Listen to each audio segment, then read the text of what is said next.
All right, so we won't get to these until later, but the couple of pictures I've got were just too involved for me to create up here. So let's see, where are we going to start? We're going to start with phase change, because the whole basis of mechanical refrigeration is phase change. You say, what's phase change? So we're all familiar with water. Water is usually the example that's given. Water is a refrigerant, by the way. Every liquid virtually is a refrigerant. Water is one of those. But you know, water can be in 3 different states, right? What are they? Somebody say solid, liquid, gas. All right, I knew you knew that. Yes. All right. Phase change occurs when it goes from one to another. There's actually, for every, at least that I know of, for every one of those things that has the ability to be liquid, there is a place where it's all 3 at the same time. It's called the triple point. And at the triple point, which will be the right temperature and pressure, usually a very, very low pressure, you can have the stuff exist at all 3 conditions. And there's all kinds of great YouTube videos on this. Typically what they do is they get a little bell jar hooked to a vacuum pump. It'll be at a certain temperature, and they'll just pull the vacuum, you know, with a gauge on it so you can see what's going on. But they will pull the vacuum until they get down to the point at which you've got a little ice forming across the top. You've got bubbling underneath it, which is going to gas. So, and most of it is liquid.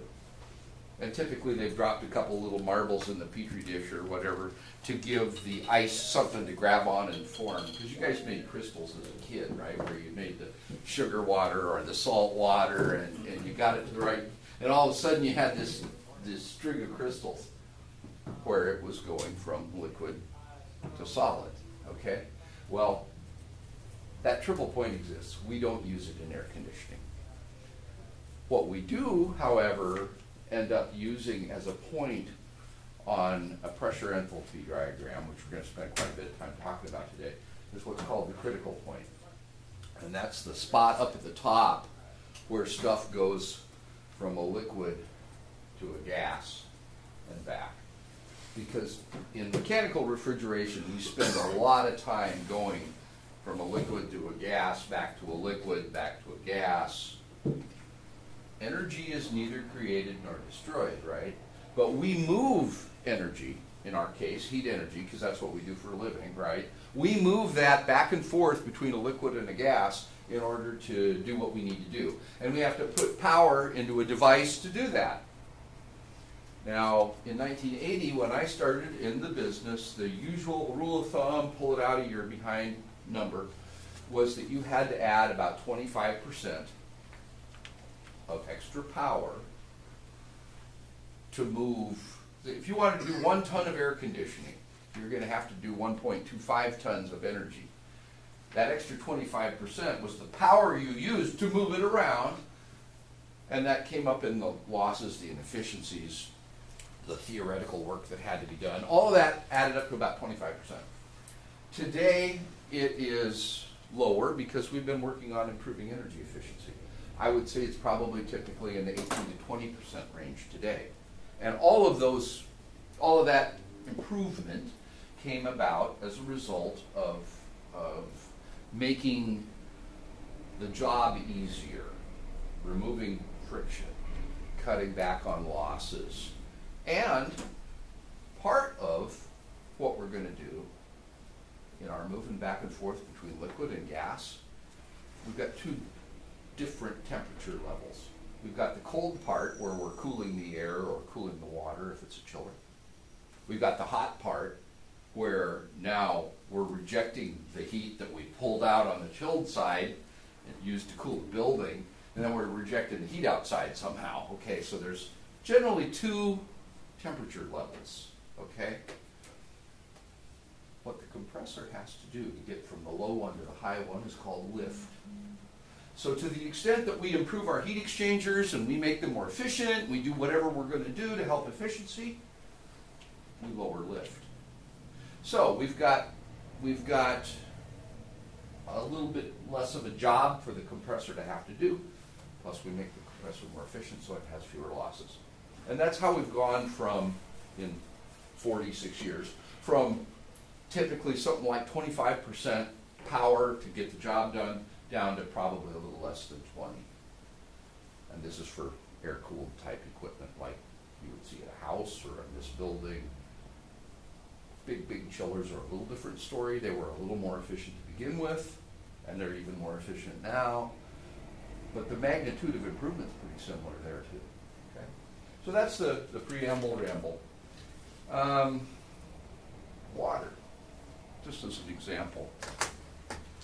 When you take a pound of water, liquid water, and you turn it into a pound of steam, you have to put in 970 BTUH.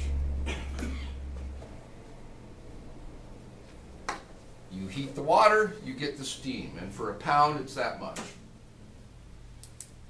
If you've got it as steam and you want it to be water, and now you're trying to condense it, you have to take out 970 BTUH per pound of steam to get back to water. There are 4 major components in refrigeration, and we'll draw them up here. But the evaporator, the cooling part, the cooling coil, the chiller barrel, those are all evaporators, right?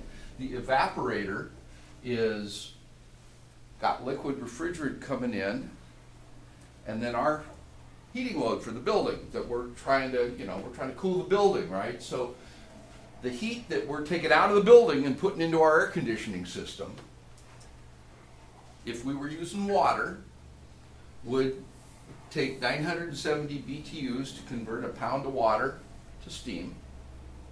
And then outside, we've got a condenser, or we've got a cooling tower, or we've got something. We've got a condenser. But somehow, some way, that condenser is rejecting heat. And it would be the same amount. Again, we don't create or destroy energy, we just move it around. So if it was water, it'd be 970 BTUs per pound. Just for grins. If you're going to take this water and you're going to make it into ice, that's 144 BTUs per pound.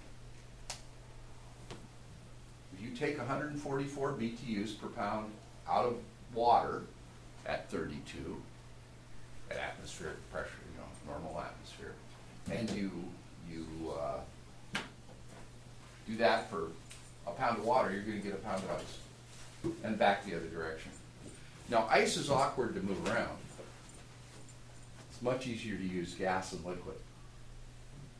Plus, as you can see, the magnitude of difference to go from the phase change to go from a liquid to a solid, less energy required than here. So if you've got a system that you're going to remove air conditioning from, or you're going to remove heat from, conditioned by removing heat, it's you get more bang for the buck between the liquid and the gas, and so that's why we do what we do. To interrupt me at any point if you have a question, right? We're all agreed on that? All right. So that heat's latent heat, right? Latent heat versus sensible heat? When you're talking phase change, it's latent heat, yes. But let's hold off on latent and sensible until later, because we use those words a little differently in common air conditioning. Just to mention it. You guys probably all know this. If you're cooling air, 2 things are happening, right? Sensible cooling is just lowering the temperature of the air. Let's say you had 80-degree air and it goes to the cooling coil, it comes out at 55. You have sensibly cooled that air from 80 to 55. But unless it's Death Valley and it's really dry outside, you're probably also condensing some moisture. And that's the latent cooling that you're doing, because you're changing the phase from a water gas, humidity, if you will, to water that drips down into your drain pan and goes away. You've converted it from steam, if you will, vapor, right? You converted it from vapor to liquid. So you're doing both sensible cooling and latent cooling. Or, in terms of what we were just talking about, what Steve was getting at, we're cooling the temperature, but we're also phase changing some of that vapor to liquid. Okay? Now, in Southern California, we don't usually pay a whole hell of a lot of attention to how much of latent cooling is being done, but if you were in Houston, it would be a big deal. Because a big part of making Houston, or where Steve came from in Florida most recently, tolerable, that you could even live there and be comfortable, a lot of that is removing the moisture from the air. Okay? So, that's talking about phase change. Now, how many of you have seen this term? Some hands. Good. We commonly use the term DX. What do we mean when we're talking DX? First of all, who knows what DX stands for? Direct expansion. Direct expansion. Basically, a DX process in air conditioning is anything using an expansion valve, or like a TXV, or any other device that would act as an expansion valve. Okay? You'll hear that term thrown around a ton, and we will be using it.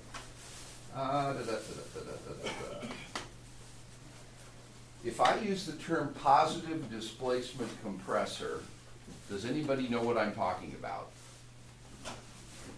Okay, go get your pizza and we'll talk about it after we eat.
we're back on, Rich.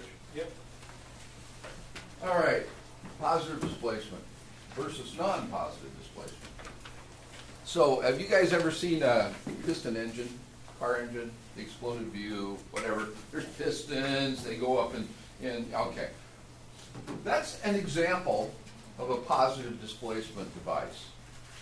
If you turn that crank at a certain speed, you will displace a certain amount of gas. It just is what it is. And if you ever get to the point where it's having to push against something that's just too much, well, then the piston will break. Scroll compressors, which are what we use today because they're more efficient than reciprocating compressors, that's part of that efficiency improvement we discussed. Scroll compressors, if you look down on a scroll compressor, you take the top off of it, it's all hermetic, right? So you'd have to cut the top off of it. But if you look at it, there's a center shaft and there's a bunch of vanes that do this and they're hinged.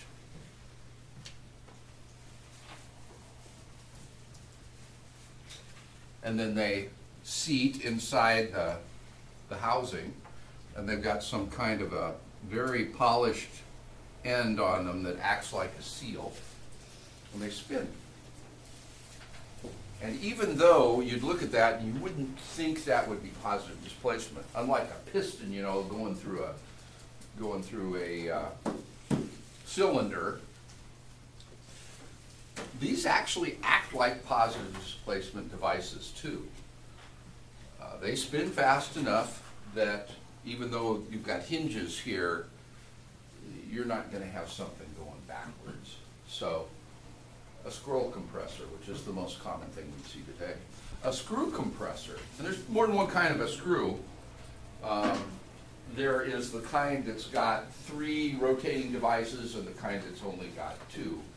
But have you ever seen a jack shaft spin with the stuff? Okay, well, a scroll compressor is essentially a jack shaft that is just using the two shafts with threads to push gas down the jack shaft. That's positive displacement. What's not positive displacement is a centrifugal compressor. So a centrifugal compressor, if I looked at it from the front view, I'd see what looks like a pump impeller, because it's essentially what it is.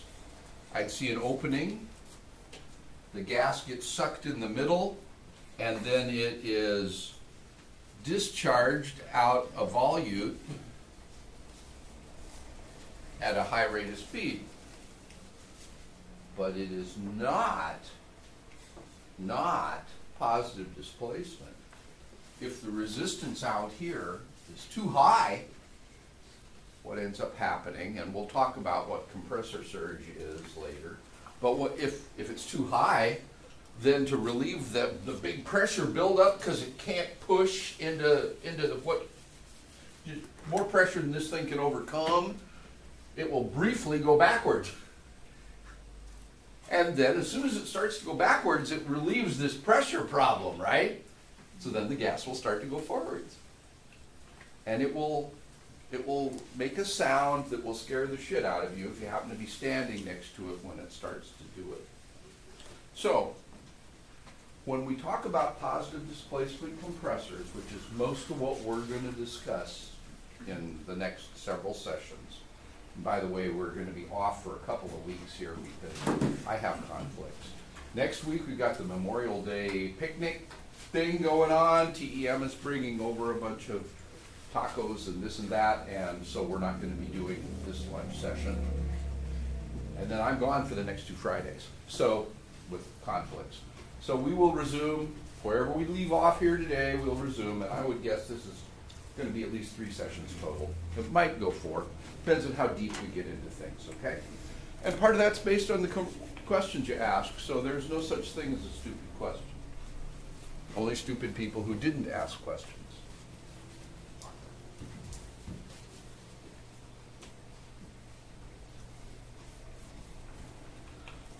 Okay, enough on that. Now we're going to talk about the evolution of refrigerants. There's a lot to that story. In 1980, there wasn't much of that story. Up through the mid-late 20s, the most common big air conditioning system refrigerant was sulfur dioxide. Well, ammonia has been around for a long, long time. But ammonia is kind of hazardous to work around. Ammonia is great from an efficiency standpoint. It's one of the most efficient refrigerants. It has no environmental issues in terms of global warming or ozone depletion, all of which we'll discuss here. So if it weren't for the fact that if you got trapped with it in the room, it would kill you, it's not bad stuff at all, okay? And we would be using it all the time. But you really got to know what you're doing if you're going to mess around with ammonia. And so we don't use it anywhere other than in big industrial plant kinds of applications. Where, you know, again, it's excellent refrigerant. So it works really well, and if you can confine how you use it and surround it with enough safety gizmos, you can make it work. All right, but sulfur dioxide was the big one when I started, and there were still people alive then who had worked on equipment using sulfur dioxide. If it got spilled on the floor and you were walking through it, it would eat up your boots. Not while you're walking, right? But after they got good and wet with liquid sulfur dioxide, your boots were done.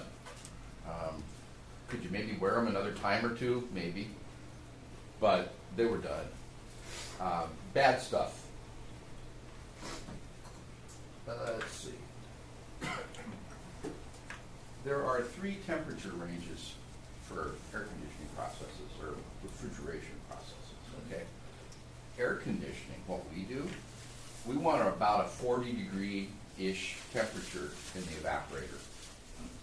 That lets us make chilled water in the 40s somewhere. It lets us cool air in the 50s somewhere. So 40 is kind of like our cooling number, our low end, low side number. If you were doing a refrigerator or a walking beer cooler or a dairy cooler, something like that, that's considered, ours is a high temperature refrigeration system at 40-ish. These coolers are medium temperature, and there you're looking at something in the lower to mid-30s. And if it's a freezer, that's a low temp application, and depending on how cold you want to make it, those can go really cold. The reason I bring that up is part of developing a refrigerant in the first place is looking at the BTUs per pound, like we discussed, at a particular temperature and pressure, and developing something that chemically will do what you want it to do for your process. We're going to spend our time talking about high temperature processes, which 40 degrees is not exactly high temperature, but in the refrigeration world it is. So that's going to be what we're going to talk about. So you want something that's not corrosive, not poisonous, and not explosive. Corrosion, toxicity, and explosiveness, volatility, right? Those are the things you want to get rid of. Starting in the very end of the 20s and through the 30s, most of the refrigerants we were still using in 1980 when I went to work were developed. You know, numbers that you've heard before, like R11, R12, R22. Those were all from about 28 to 36. They are what are called homogeneous refrigerants. A homogeneous refrigerant acts the same way at a given temperature and pressure. And they have refrigerant numbers that are less than 200. So if you see R32 or R12,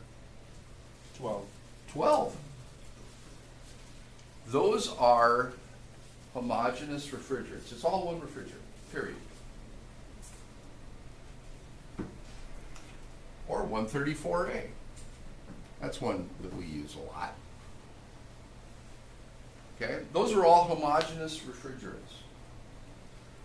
There are two kinds of blends. There are blends that act like homogeneous refrigerants, and there are blends that don't. Now, when I say don't, what do I mean? See if I can find the pen that writes.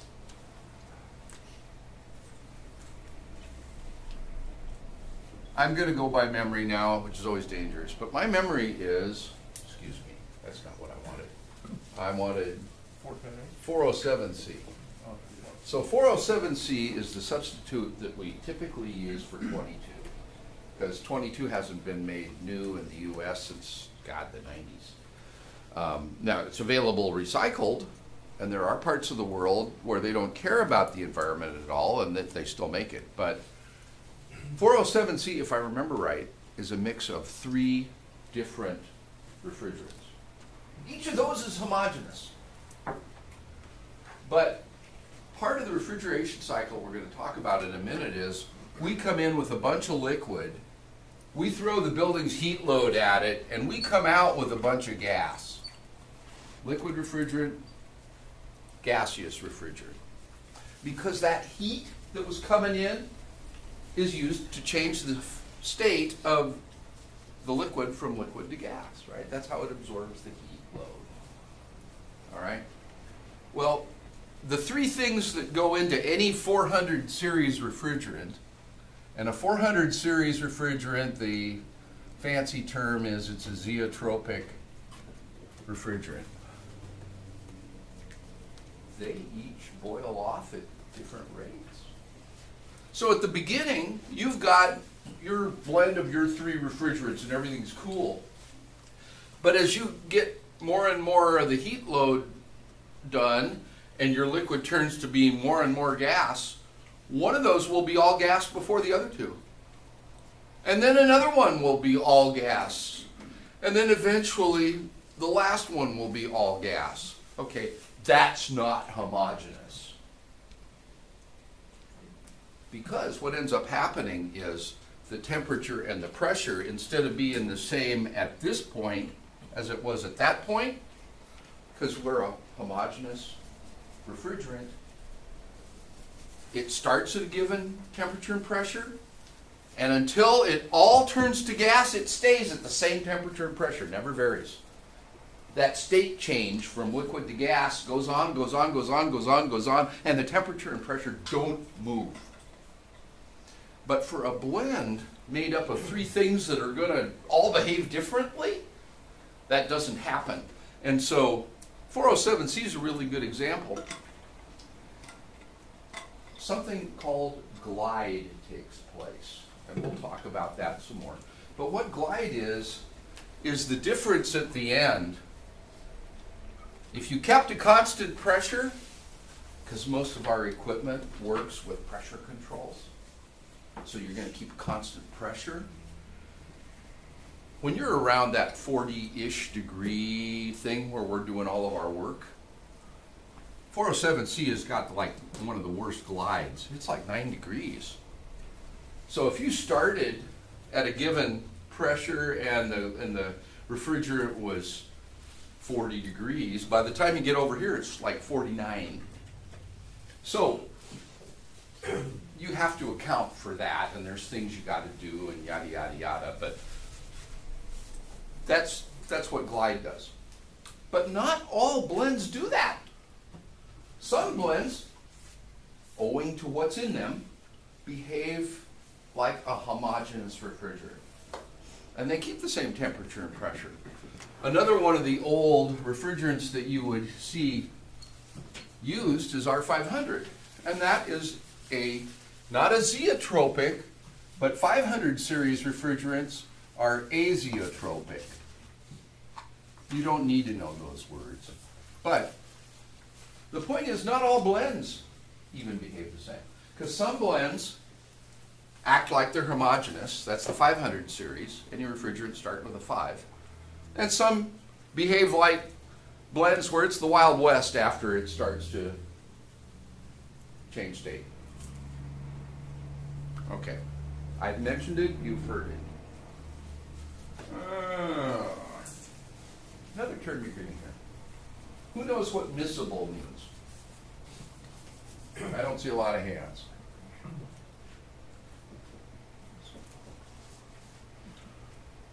I saw a hand. I saw another hand. I'm feeling better. So, I think I wrote down a definition. What miscible means, in our terms, is that the oil, because unless you got an oil-free compressor, and these turbocore compressors that we have in the smart chillers are oil-free, how can they get away with being oil-free? It's because they have magnetic bearings.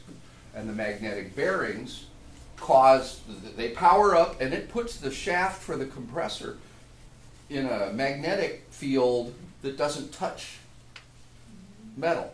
You don't have friction, you don't have mechanical friction. You can have electrical friction. But you don't have mechanical friction if you're using mag-bearing compressors, okay? So in that case, there wouldn't be oil. But for all these other things I mentioned, the reciprocating compressor, the screw compressor, the centrifugal compressor, the scroll compressor, they all use oil. Miscible means that at this point, it's all liquid, the oil has blended in with the liquid, and the oil is part of the homogeneous substance. It will travel with it. It's all one thing. Now, once it's a gas, unless the oil turns to a gas, and oil doesn't do that. Once it's a gas, it's not homogeneous anymore. But by this time, our compressor is shooting that gas out of the compressor at a pretty high rate of speed.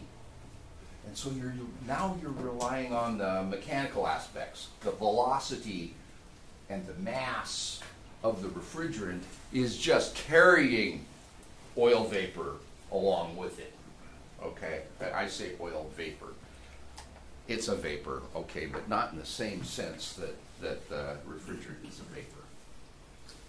So the term miscible means that the particular kind of oil you're talking about will mix with that refrigerant and become miscible while it's a liquid. And not all oils will mix with all refrigerants. You know what happens when you put oil and vinegar in a dressing jar and you shake it, you could sort of make it mix, and then you stop shaking it, and what happens? The oil rises, you know, and you get the little bubbles. Well, if that's what happens with your oil and your refrigerant, you don't get lubrication. And if you don't get lubrication, your compressor doesn't last very long, right? So, for a given refrigerant that you're using in the temperature and pressure range that we're operating in, you have to have an oil that's miscible. All of these old refrigerants used plain old mineral oil. I mean, we're talking the bottom of the bottom, nothing special. The oil that comes out of the cracking tower, your only concern was what's its viscosity.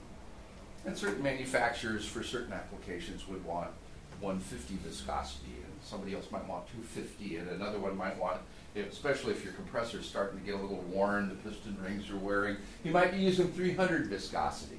Well, viscosity is just thickness, right? How much like Caro syrup is it going to pour?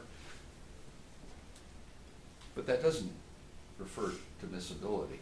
All of those different viscosities have nothing to do with miscibility. So mineral oil worked fine for these. Now, shelve that thought for a moment, because in 1980, I thought I wrote it down, 85, was the first discovery that over the South Pole, our ozone layer was starting to disappear. And that's kind of important because ozone is what shields us from UV, from the sun. And you know, we don't do very well, folks. I mean, these people who use tanning beds, I don't even understand their logic. But the human, and any carbon-based form does not do well with UV. It degrades, right? We can talk about UV lamps sometime. In fact, probably later in the thing we will. They do a great job of getting rid of all kinds of stuff. But you can't have the UV lamp that's shining on your cooling coil to get rid of all kinds of crap. You can't have that also exposed to the fan belt. The fan belt doesn't last very long if it's exposed to UV, and neither do you. So the ozone's important. And so it was in '95 that somebody, and this was based on satellite imagery that shit we probably didn't even have 10 years before that. Somebody notices this hole. Well, what the hell's going on? And so, as happens with every environmental change, there's all these old guard, typically old white guys, who don't want to hear about it, don't want to believe it, it doesn't matter, this is, it's overblown. You've heard it all, right? How many different issues have you heard this on? But what was happening is chlorofluorocarbon refrigerants, that first word, or that first syllable is chloro, that's chlorine. The chlorine in the chlorofluorocarbon refrigerants would interact with the O3 ozone and break that O3 ozone into O2 and O1. It would also combine with other things and end up with other compounds. Long story short though, it would break up ozone. And it didn't just break up one molecule, it would have a chain reaction thing that would break up a shitload of molecules. So, I've got a story. I moved here in '88. UC Irvine of the UC campus schools was probably the lead school on this issue. It was a big deal to them, 1988. And they were replacing this 3,500 or 4,000 ton central plant chiller. And I'm the carrier guy, and I show up, and we had just sold it. When I walked in the door in November of '88, we were just at startup. And UC Irvine said, "What's that refrigerant you're putting in there?" Well, we were putting our 500 in. What was specified? R134A. Why was it specified? Because it didn't have chlorine. 134A was in the first generation of new refrigerants. And what was different about it is it was not a chlorofluorocarbon. It was just a fluorocarbon, or maybe it was a hydrofluorocarbon, I can't remember. But there was no chlorine. And I don't know, I'm going to guess we sold that chiller for $800,000 or $900,000. It was another $100,000 at that time to substitute 134A for our 500. It was a battle.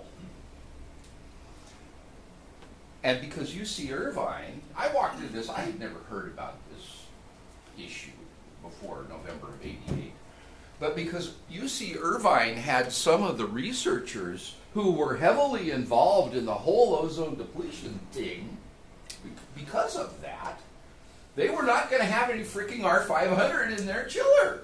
And the specification had called for 134A, and we, the carrier office, missed it. To make a long story short, we ended up having to provide 134A.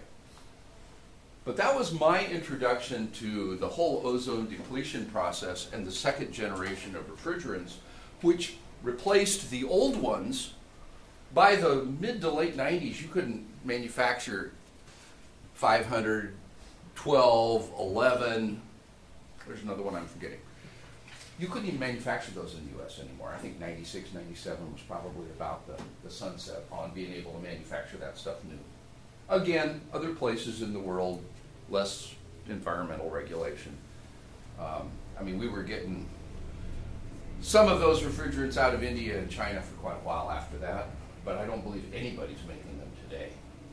Okay, so, in fact, in some respects, China has gotten ahead of us on the whole environmental responsibility thing, which is amazing to me, having been around 46 years ago. Let's see. Ozone depletion. So, these refrigerants aren't miscible with mineral lead.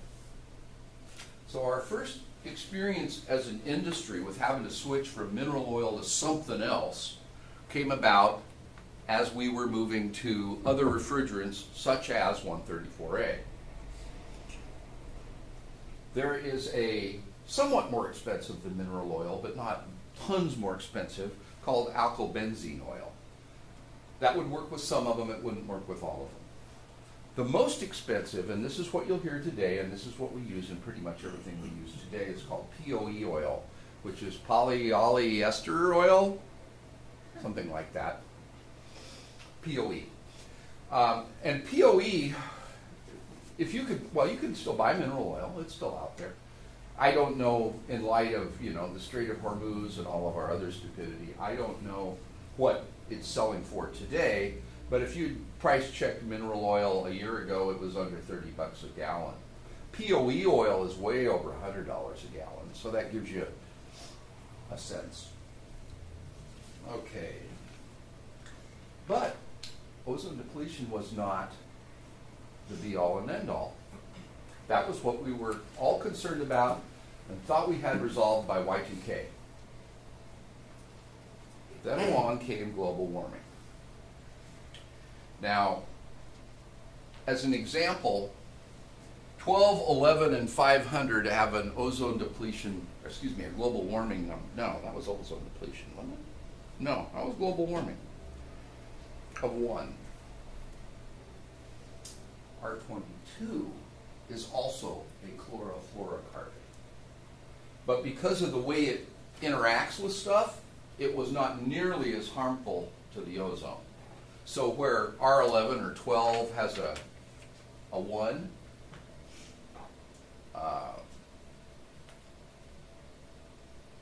excuse me, I keep getting the two issues confused.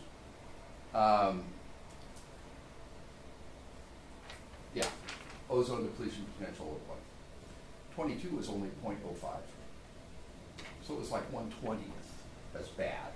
Still bad, but not nearly as bad.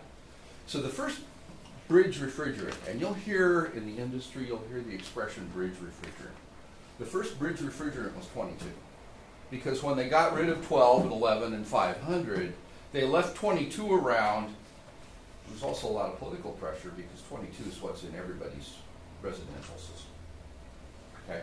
But it was much better.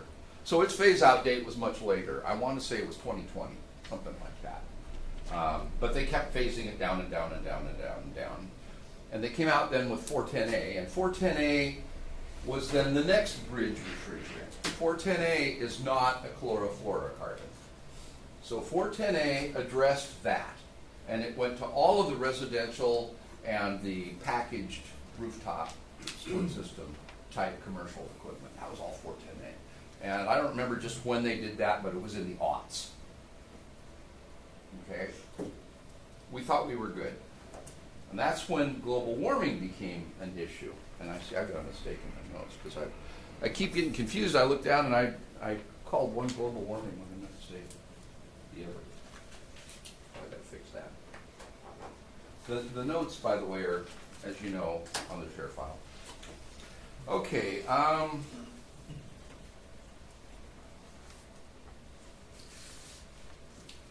So the comparison item for global warming is CO2. CO2 has a global warming potential of 1. CO2 is a lot like ammonia. It's a great refrigerant. It's very efficient. It has no environmental impact. It's wonderful. So you say, well, then why aren't we using CO2?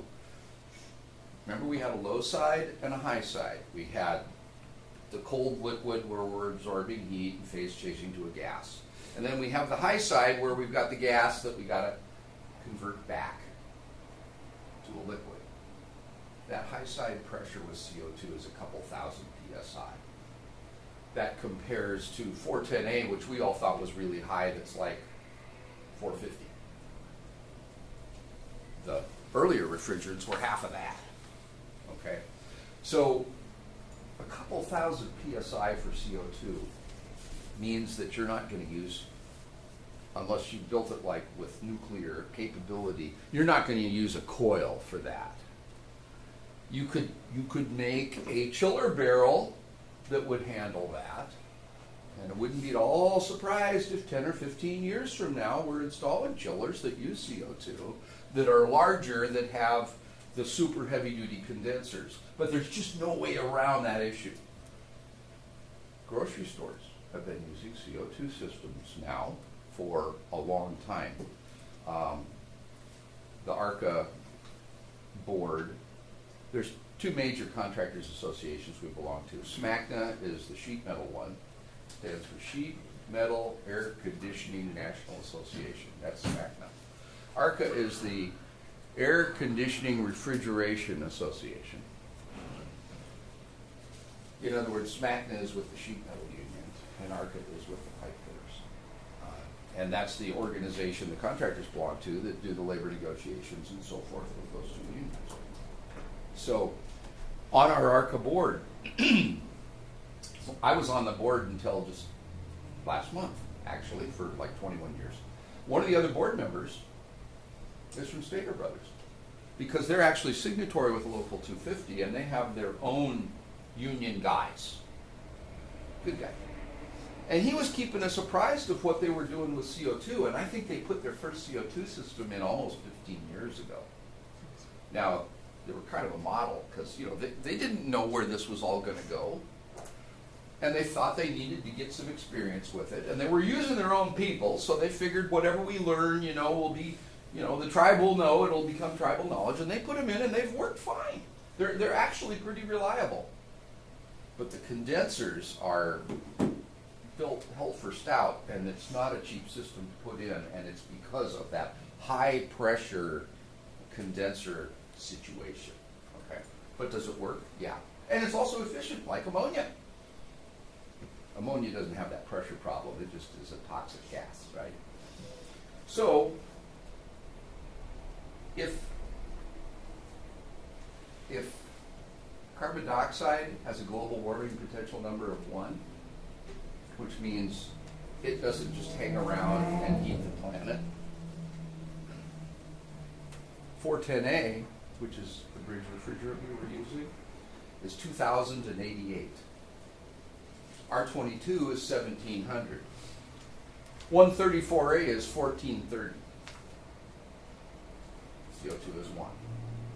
So if you're going to do something about global warming potential, you got to get off of 410A, which is what we did forever, right?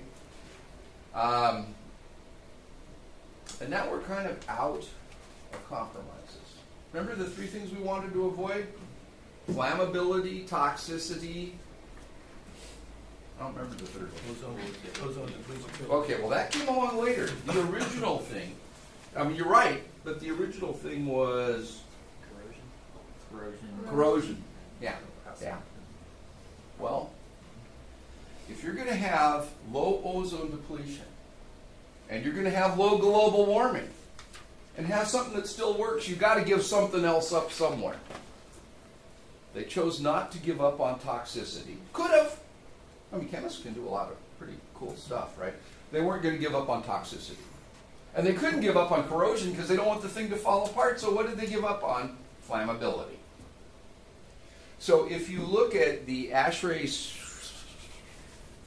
standard 15 is the safety standard, 34 is the refrigerant standard. I think this matrix is in standard 34, the refrigerant standard. But it has numbers across one, I think the horizontal axis, and letters on the vertical. I might have that backwards. We had always used A1 refrigerants, which were not flammable and not toxic. And now we're using A2L refrigerants. There's also an A2H. A2L is low, A2H is high. 2 is the flammability thing. So I was on ASHRAE Standards Committee for quite a while, the national one. And when A2L refrigerants first came out, as you can imagine, that committee has an awful lot of chemist background folks, including a number of manufacturers of refrigerant. And the Honeywell refrigerant guy gave an explanation that I have used ever since with people. How flammable is A2L? How dangerous is A2L refrigerants? Because every one that we're using today are an A2L refrigerant. That's how they got down in both ozone depletion and global warming. He says, well, that's just a walk-away refrigerant. Now look at him. What the hell is a walk-away refrigerant? He says, if you stand over here and you get a bucket of the stuff and you pour a line of it over here and you get back to the other end and you manage to ignite it, which is hard to do, okay, but you ignite that thing, it burns so slowly you could walk back the other way and you'd get there before the flame did. In other words, you could walk away from a refrigerant fire using an A2L refrigerant. That's an A2L. A2H is not as good. That's a higher flammability category, and that's not as good. The point here, and I imagine you can just almost intuitively figure this out, is that you start out with the ideal thing. We don't want toxicity, we don't want corrosion, we don't want flammability. But then along comes ozone depletion, and then along comes global warming, and those are real things. So if we're going to come up with something that meets those two criteria, something's got to give at some point. And that's how we got to A2L refrigerants today. You'll hear R454B and R32. Those are the two most common ones used in our high temperature air conditioning application. 32 has been around forever, almost. Daikin has been using that in the Far East with little systems like window units for like 30 years.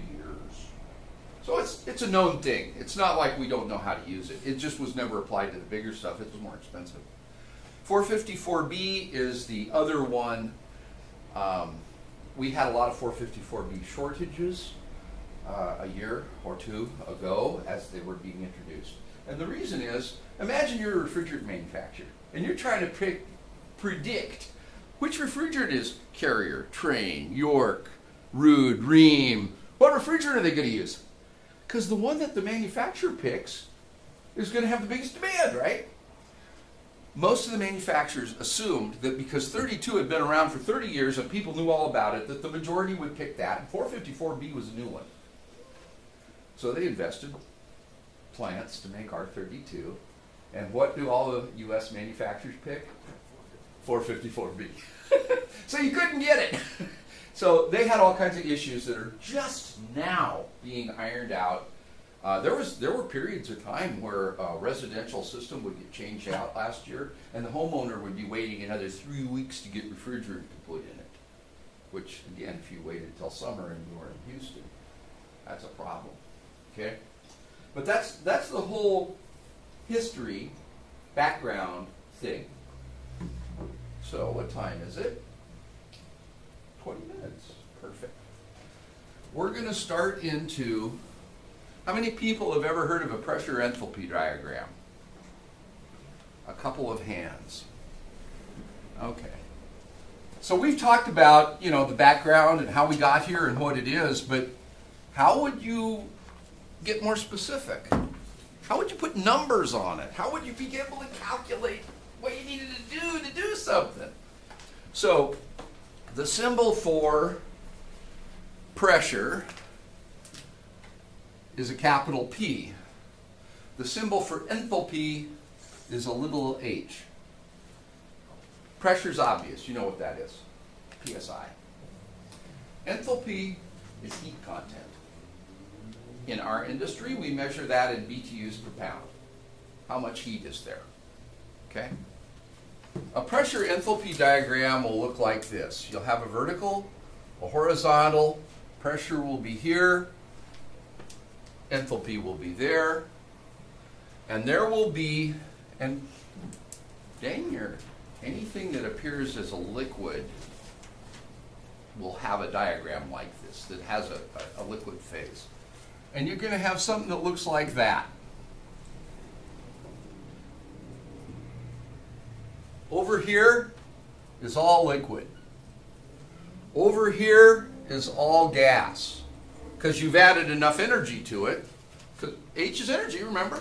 You've added enough energy that it's turned to gas. This dome is in between. This dome is where, at a given pressure, you start at all liquid and you end up at all gas as you heat it. As more H is added, more heat is added. I always thought it was convenient that H stood for enthalpy, but it also could stand for heat, right? And it's essentially what it is, right? If you took a mechanical engineering class called thermodynamics, one of the very first things you would have learned about, well, second or third thing you would have learned about, are called steam tables. Because this phase change thing that we're talking about, this was figured out for steam engines. Now it was going the other way around. We were putting in heat in order to get power. In air conditioning, we put in power in order to move heat. It's the same thing. They got all the same components. It's the same thing, just in reverse. Okay? So, the steam tables, if you Googled steam tables, you'd get something that looks like this. Every legitimate train engineer, the guy who was the engineer, okay, that guy would be able to monitor going, in this case, they were going from here, full gas because they, thrown the wood or the coal or whatever they were burning to boil the water. You'd be full gas, and then as it was doing work, driving the wheels, actually it was driving a piston, right, which was driving the wheels. But as it was doing work, the quality of the steam would go down. And it would become wetter and wetter.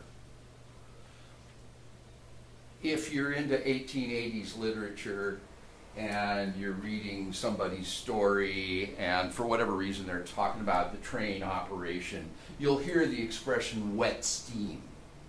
Wet steam is no longer all gas. It has gotten wet because it's turned toward liquid, right? All right. The term for where am I along this line is quality. They use that a lot with steam. We don't use it as much with air conditioning.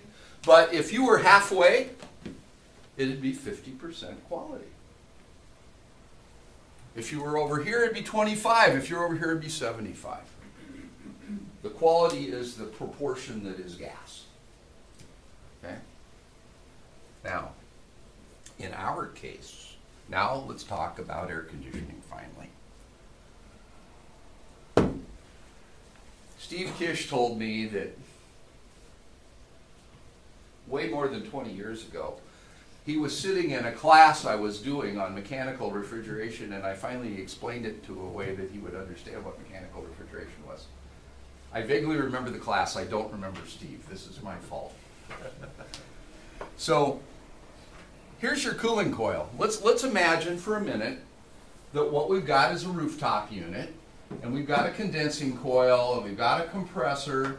This was always how we would draw a reciprocating compressor, because the valves would be doing this, and the valve covers, just like on a car, the valve covers would be over the top of the, car engines and reciprocating compressors are the same devices. It's just that in one case you're putting in power to get out cooling, and the other one you're putting in cooling, or, it's just vice versa. So we got that. We'll have a fan here, and we'll have a cooling coil. Okay, so our cooling coil is here. We're putting in, now, if it's homogeneous,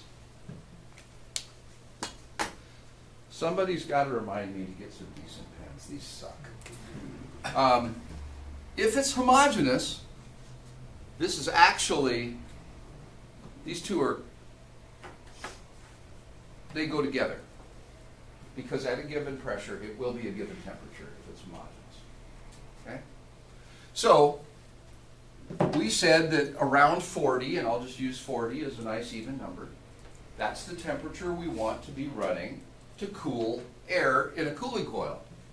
So if I've got 40-degree refrigerant coming out of the condenser and going in here, and I'm blowing my 80-degree air, whatever the air is, the return from the building plus some outside ventilation air, and it's summertime, and the return from the building is 74 or 75, and the outside air is 95, but it's only, 15% or so of the air. So maybe we're coming in at 80, and we're coming into a 40-degree liquid, and we make the 55-degree air. We've talked about that, right? We talked about air side.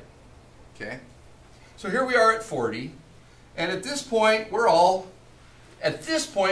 liquid. Now we don't actually enter there, and I'll explain why. And then we go this way, and right here is the last little dab of liquid that turns to vapor.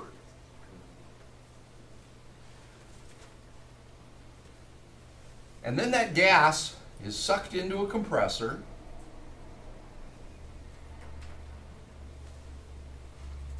And the compressor discharges it. And then the gas comes back. Hot gas is what we call that.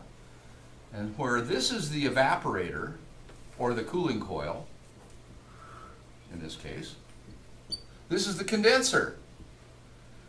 And it's an air-cooled condenser coil. And so now we come back here. And we start here and we're all gas. And we come out here and we're all what? Liquid. We've rejected all of that heat, BTUs per pound, and converted all that liquid back to gas.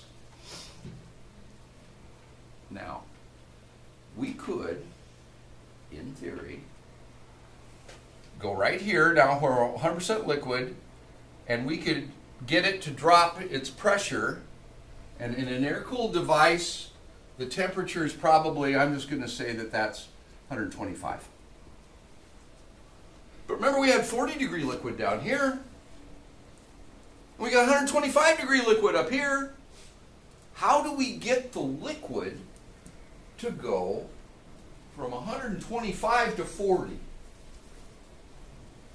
How do you do that? An expansion valve. What happens when you take... Remember, this is... I wrote it over there. So let's put it here. Temperature, pressure. Well, higher temperature means higher pressure, right? So we not only want to cool it down to 40, but we're going to knock the pressure way down. Same time. If you put this high pressure liquid through a little tiny orifice, you will do two things.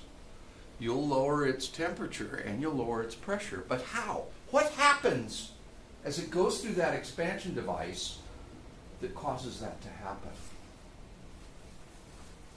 Meters the liquid flash. I'm waiting for somebody. Oh, I heard flash. The phase change, right? Rule of thumb in 1980, when I started, was that about 10% of that liquid would give up its life and turn to gas, so that the other 90% would drop to 40 degrees. Consequently, it wasn't coming in right here because it wasn't 100% liquid. It was only 90% liquid because 10% of it went through an expansion device to produce cold refrigerant. And because it had produced this cold refrigerant, the pressure went with it. There are some physics to why if you force a liquid through an expansion device and it comes out the other end, it'll be at lower pressure. But to be honest with you, I found that to be tedious and boring, and I didn't give a shit about it, so I'm not going to ask you to figure it out. But accept, please, my statement that going through that orifice causes 10% of it to flash. That's an expression you will hear used in the field all the time because it's going from liquid to gas. Today, with higher efficiency systems, we try to make this happen with less than 10%. Because obviously, maybe it isn't obvious.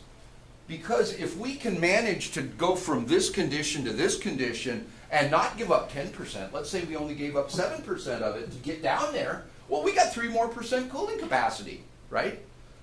And since your efficiency is how much power did you have to use to what was your cooling capacity, there's two ways to improve efficiency. One is less power at the front end, but the other one is more cooling at the back end. And some mix of the two is usually what happens if you're trying to improve efficiency, okay?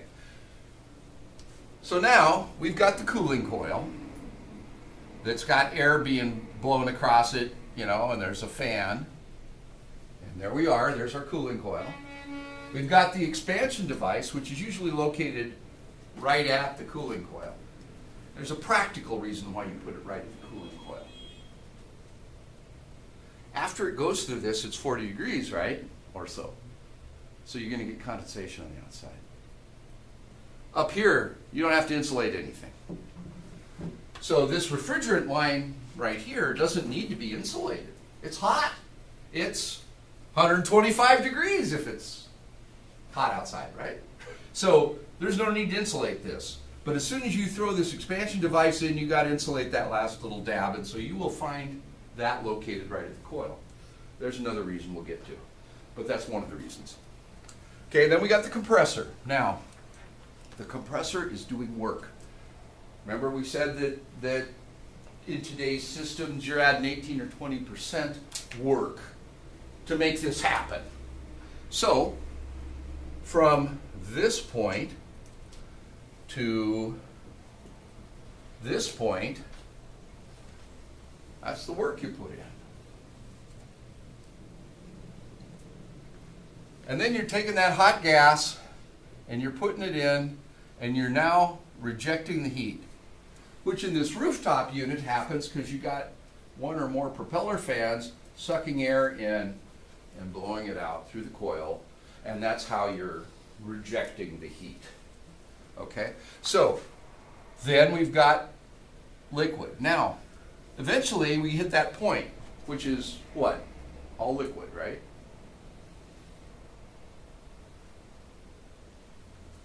Expansion valves, TXVs, TXV stands for thermal expansion valve. It's the standard item. We use a lot of electronic expansion valves today. There's more than one kind of expansion valve. Forgive me if I just call that a TXV for short, okay? These don't work very well if you don't have full liquid coming in. It would be like trying to put it through that little bitty hole to flash it, but it's got a mixture of liquid and gas, and so now it's spitting and it's doing all kinds of weird stuff, and it just doesn't work very well. So you want a full column of liquid into that thing. And if we do some additional cooling right here, reject some more heat, we also, look at how much more cooling effect we picked up. So what that looks like in a condenser coil is this. You've got your condenser coil, and you've got the refrigerant going in, and you've got the refrigerant coming out, and it makes a bunch of passes back and forth before it finally escapes. You got a bunch of fins, and there's air coming across. Well, it's coming in as all gas, and you want it out as all liquid. This little amount here is called subcooling. And if you properly design the system, if you're the manufacturer, I'm assuming they're going to properly design the system, you should be converted all the gas by the time, or all the liquid by the time you're about there.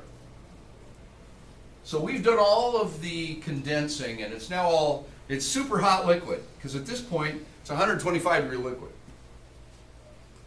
But now, we're continuing to circulate it another 10 or 15% of the way through the coil.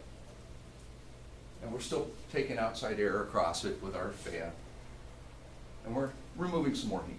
We're not removing it at the rate we were when it was phase changing. You know, because remember, the phase change thing is big time heat exchange. This is slow. But as a result, what I drew here is not right. What's really happening is it's dropping down a little. Because let's say that we designed this system so that at 95 outside, and 95 is the US, and the world's pretty much copied this rating point. Now you know that if this was Ontario in the summer and it was a hot day, it's between 105 and 110, right? It doesn't mean that it only works up to 95. But all the capacity ratings and all that kind of stuff is based on 95-degree operation. So if we had a 30-degree approach on the heat exchanger, the temperature difference between the leaving, entering air and the leaving refrigerant is 30 degrees. Then if it's 95 outside, we're 125 here, and you like at the 95 point to design it for about 10 degrees of superheat. So if you did that, we're going to come down here to about 115, and that's going to be this point. Adding that additional subcooling moves me further this direction, which gives me more cooling capacity, and it lowers the temperature of the liquid, and it assures that when it gets hotter outside, 100, 105, 110, I'll still have all liquid coming into the expansion valve. Now, at some point, that'll fail.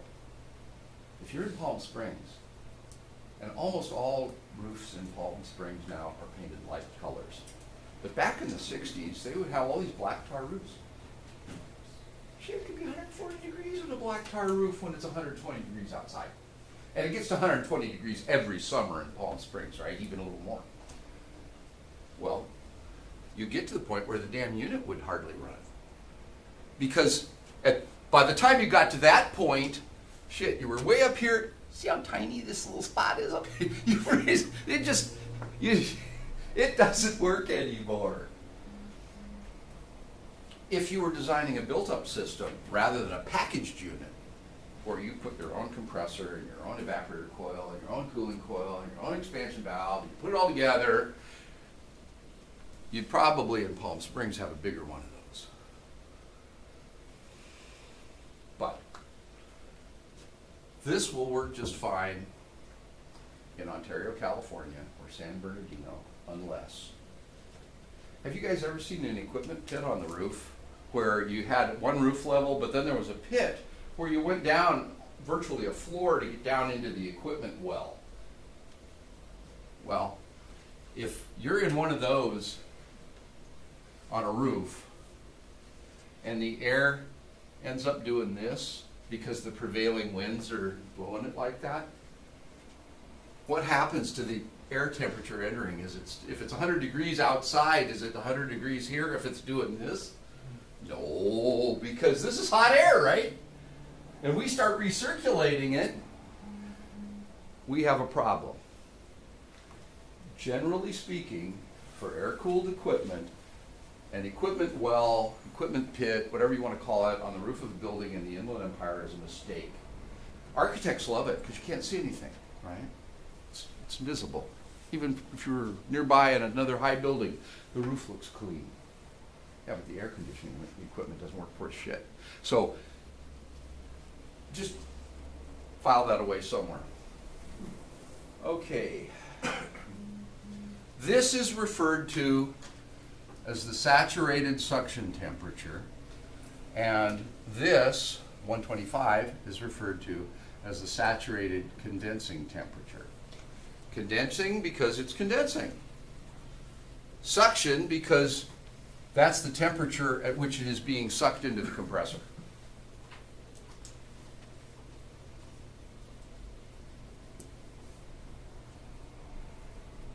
Okay.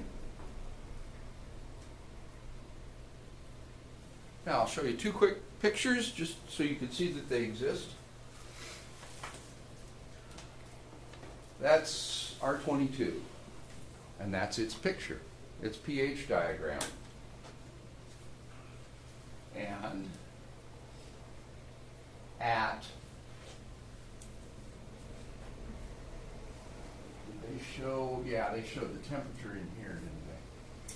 So if I go up to 40 degrees and come across, that's a little over 80 psi. And if I go up to 125, that's getting close to 300. It's not there yet. Right.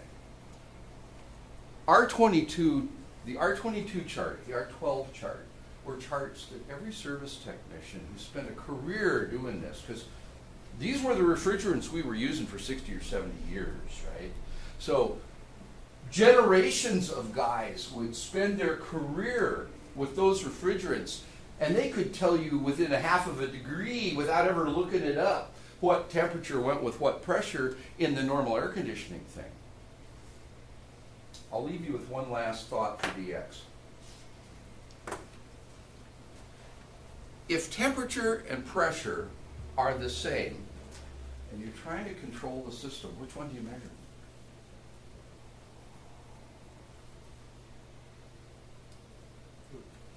What's cheaper, a pressure transducer or a temperature sensor? Temperature sensor by far, right? Manufacturers probably buy temperature sensors for less than 10 bucks. Well, before tariffs, who knows what it is today. A pressure transducer is a couple $100. So what you'll find is all the manufacturers layer a whole bunch of temperature sensors on there, and then try to make use of that information to decide, especially with variable speed compressors and all this other stuff.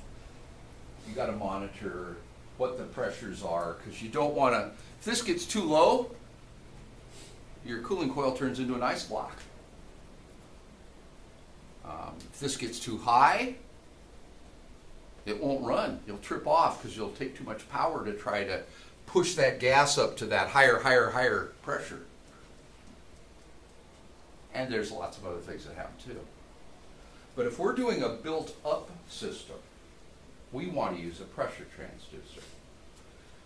You can't fake out a pressure transducer, but you can fake out temperature sensors. I'll give you an example. If you are on the coast, there are a lot of times of the year where there's fog. And there's a lot of times where there's cool wind. A temperature sensor can be fooled by both of those things into looking at that instead of what's going on in the system. A pressure transducer is only going to see what's going on in the system. The manufacturers attempt to overcome that by having a lot of temperature sensors. They don't just take one reading and let it go and call that good. And they have logic built into their controls that says, okay, if it's this temperature here and this temperature there, something screwy's going on and we are getting faked out. And then they have some kind of a default logic that goes back and says, well, we're going to do this instead, and blah, blah, blah, blah, blah. Just use a pressure transducer. It's better. More better. Okay, that's all I got for today.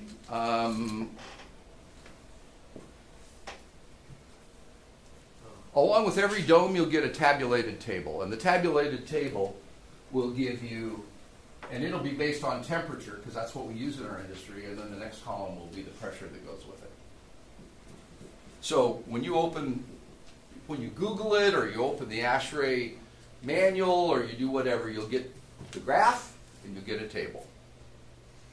And where we're going to start tomorrow, or in a couple of weeks, we will review this thing again. Just overview of, remember, this is the 4 components, this is where they sit, this is what's happening. Then we'll talk about different kinds of expansion devices, and that's where we will pick up next time. Okay? Yes, sir? Can you put in superheat in your diagram? Oh, thank you. I forgot to mention that from here to here is superheat. Superheat. And we will talk about that more next time, too. The reason you